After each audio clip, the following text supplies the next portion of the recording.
Assalamualaikum warahmatullahi wabarakatuh. Kami dari kelompok 4 akan mempresentasikan asas-asas hukum Islam tentang ibadah dan akhlak. Anggota kelompok kami yaitu 1. Saya sendiri, Feni Juliarti, kedua Muhammad Saki Almazi, dan yang terakhir yaitu Muhammad Mario Ardiansyah. Kami akan membahas tentang asas-asas hukum Islam, akhlak, dan asas ibadah. Islam pasti memiliki dasar, karena sebagai pondasi di mana kita berpisah. Dasar atau pondasi bisa disebut dengan asas-asas.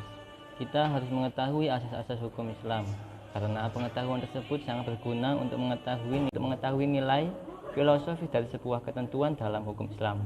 Dengan mengetahui asas-asasnya, kita dapat memahami maqasid al-syariah dari sebuah perintah maupun larangan dalam hukum Islam.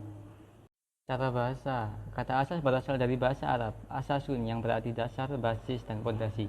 Secara istilah, asas adalah dasar atas sesuatu yang menjadi tumpuan berpikir atau berpendapat. Jadi, asas-asas hukum Islam merupakan landasan atau dasar kebenaran yang dijadikan landasan berpikir, khususnya penegakan dan pelaksanaan hukum Islam dalam kehidupan sehari-hari.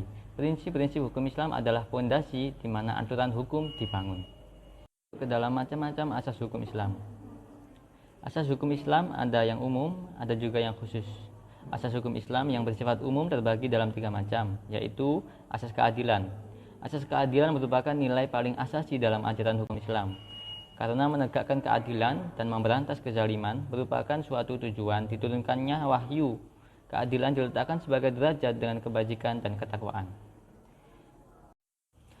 Asas kepastian hukum. Asas kedua, asas kepastian hukum. Asas kepastian hukum adalah asas yang menyatakan bahwa tidak ada satu perbuatan yang dapat dihukum kecuali atas kekuatan, ketentuan peraturan yang ada dan berlaku pada perbuatan itu. Asas kepastian hukum diperlihatkan contohnya oleh Allah Subhanahu wa taala, hukum yang berasal dari Allah. Sebagai otoritas tertinggi dalam pandangan Islam yang akan diterapkan dalam masyarakat harus disampaikan sejelas-jelasnya kepada masyarakat itu untuk dipedomani dan dilaksanakan dalam kehidupan mereka. Asas kemanfaatan. Sejatinya asas keadilan dan asas kepastian hukum itu selalu diiringi dengan asas kemanfaatan, karena setiap pelaksanaan asas keadilan dan asas kepastian hukum itu selalu mempertimbangkan asas kemanfaatan, baik yang menyangkut diri sendiri atau kepentingan masyarakat. Asas kemanfaatan sesuai dengan tujuan hukum Islam, yakni seperti mencapai kebahagiaan dunia manusia di dunia maupun di akhirat, dengan jalan mengambil segala yang bermanfaat dan mencegah mudarat sesuai dengan esensi hukum diberlakukan. Dengan kata lain, tujuan hukum Islam adalah kemaslahatan hidup manusia, baik jasmani maupun rohani, individual, dan sosial. Akhlak. Pengertian akhlak. Akhlak berasal dari bahasa Arab, yaitu jamak dari kata khuluq. Secara bahasa, khuluq berarti karakter atau atoba'u, dan asajiyah atau perangai. Secara istilah, akhlak yaitu sifat yang dimiliki seseorang telah melekat pada jiwa manusia yang menimbulkan suatu perbuatan dan biasanya akan tercermin dari perilaku orang tersebut. Adapun pengertian akhlak menurut beberapa para ahli. Yang pertama yaitu menurut Imam Al-Ghazali. Menurut Imam Ghazali, akhlak adalah sifat yang tertanam dalam jiwa yang menimbulkan perbuatan dengan gampang dan mudah, tanpa memerlukan pikiran atau pertimbangan. Jika sifat itu melahirkan perbuatan yang baik menurut akal dan syariat, maka disebut akhlak yang baik. Dan bila lahir darinya perbuatan yang buruk, maka disebut akhlak yang buruk.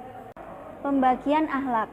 Akhlak secara garis besar dibagi menjadi 2, yaitu akhlakul karimah atau akhlak yang terpuji, dan akhlak mazmumah atau akhlak yang tercela. Yang pertama yaitu akhlakul karimah atau akhlak terpuji. Adalah akhlak yang baik dan benar menurut syariat Islam. Akhlak terpuji berupa ketaatan pada aturan dan ajaran syariat Islam yang diwujudkan dalam tingkah laku untuk beramal baik dalam bentuk amalan batin seperti zikir dan doa, maupun dalam bentuk amalan lahir seperti ibadah dan berinteraksi dalam pergaulan hidup di tengah-tengah masyarakat. Yang kedua yaitu akhlak mazmumah atau akhlak tercela, yaitu akhlak yang tidak baik dan tidak benar menurut syariat Islam. Akhlak mazmumah adalah perbuatan atau perkataan yang mungkar, serta sikap dan perbuatan yang tidak sesuai dengan syariat Allah, baik itu perintah maupun larangan Allah, dan tidak sesuai dengan akal dan fitrah yang sehat. Ruang lingkup akhlak ada 3, yaitu yang pertama, akhlak terhadap Allah atau Sang Pencipta. Yang kedua, yaitu akhlak terhadap makhluk, semua ciptaan Allah, terutama kepada manusia. Dan yang ketiga, akhlak terhadap bukan manusia atau lingkungan hidup. Dasar asas ibadah. Dasar asas hukum ibadah adalah yakni Al-Quran dan Sunnah al-mahbullah, as-sunnah al-mabuh, artinya sunnah yang dapat diterima.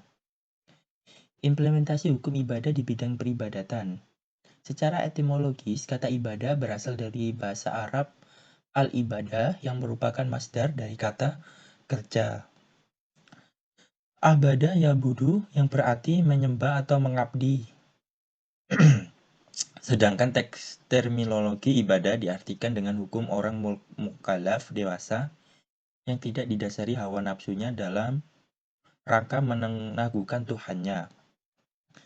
Habib As-Siddiq mendefinisikan ibadah sebagai segala sesuatu yang dikerjakan untuk mencapai keridhaan Allah dan mengharapkan pahalanya di akhirat.